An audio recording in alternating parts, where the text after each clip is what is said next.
Ok, pessoal, retomando. Como nós falávamos agora há pouco da filosofia de Hegel e dizíamos que ele foi contestado por alguns filósofos, né? Mesmo sendo da sua linha de pensamento.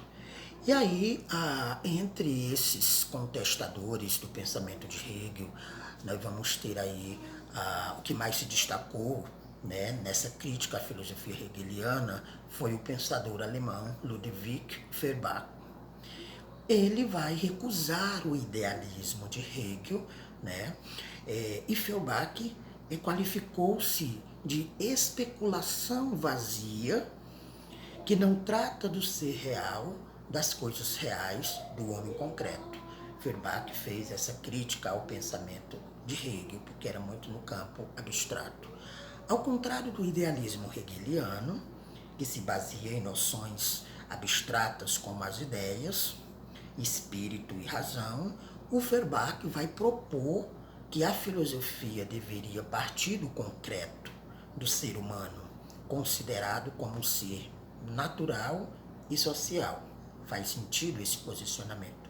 Então, essa posição filosófica de Feuerbach, né, tem como ponto de partida o ser concreto, as coisas concretas, o homem concreto, a realidade concreta. Né? Isso vai ser chamado de materialismo. Né? E esse materialismo de Feuerbach vai influenciar inclusive no pensamento inicial de Karl Marx. Então Feuerbach faz essa crítica a Marx.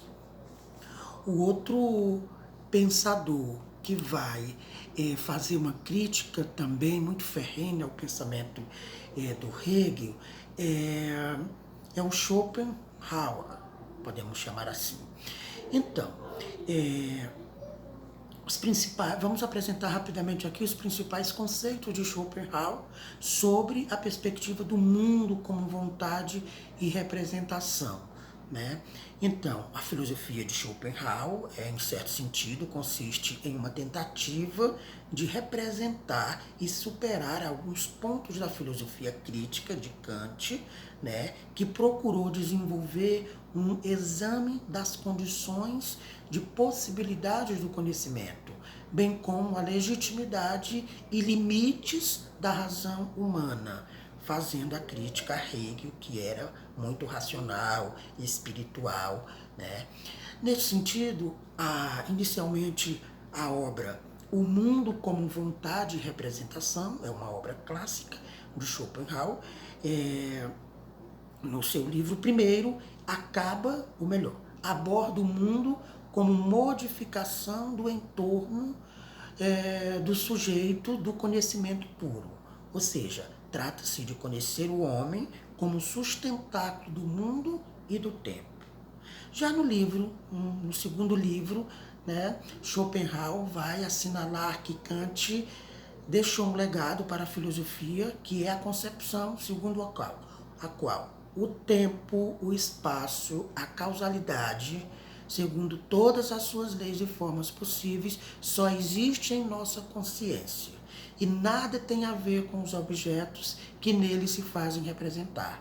Ou seja, todavia, indaga, qual seria o outro lado do mundo? O mundo que não é mais imaginação. Faz a gente pensar nisso, né? Fazendo aí também essa crítica a Hegel. É a vontade, segundo Schopenhauer. Schopenhauer vai dizer que a vontade é a longamente procurada e quase desesperada coisas em si da filosofia de Kant.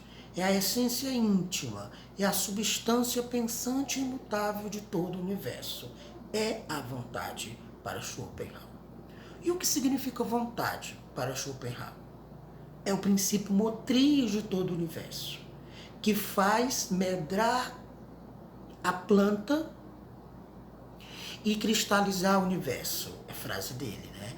A vontade pode ser encontrada na afinidade eletiva dos corpos que se repelem ou atraem, unem ou separam até a gravidade, que aciona poderosamente toda a matéria, atraindo a pedra para a terra e a terra para o sol. Todas as coisas que existem são objetivações da vontade. Então Schopenhauer vai trazer aí o elemento vontade, dizer que tudo do homem circunda em torno disso, da vontade, né? Vejamos um trecho da obra do filósofo Augusto Reisman, onde ele vai falar um pouquinho da filosofia de Schopenhauer. Ele vai dizer assim, cito: o mundo a ser compreendido sintetiza-se nessa dupla relação, vontade e representação. Ao mesmo tempo que o homem é todo representação, ele é todo vontade. Mas é nesse último aspecto que reside toda a sua infelicidade, né, na vontade. O mundo da dor e da servidão é o mundo da vontade. E aí Schopenhauer fala da possibilidade de suprimir essa vontade e apontar nessa supressão o meio para se libertar das contingências terrenas. Porque para ele a vontade dá conta das coisas, né? Mas a representação nem sempre é como a vontade. Tal supressão, porém, não está ao alcance do comum dos homens e dos animais. Então nem se fala dos animais. Mesmo entre os seres humanos superiores, tal fenômeno só se daria em casos excepcionais. Suprimir a vontade. Nessa fórmula reside a santidade e a essência imanente de toda virtude. Essa é uma citação de Eisman, 1968, que vai estar falando sobre o pensamento de Schopenhauer. Em termos de síntese, podemos dizer que a tese principal de Schopenhauer é que o mundo é minha representação. O que nós temos ao nosso entorno é representação da nossa vontade. Isto é, conhecemos somente as nossas representações. O objeto é aquilo que é representado e fundamentado no sujeito. O eu não é uma representação, mas uma vontade. O eu se percebe como vontade.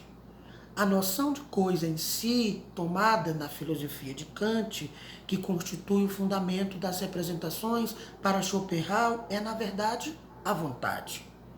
Então, vontade, nesse sentido, para Schopenhauer, não é apenas a volição consciente de um determinado objeto, mas toda tendência, todo impulso, todo desejo.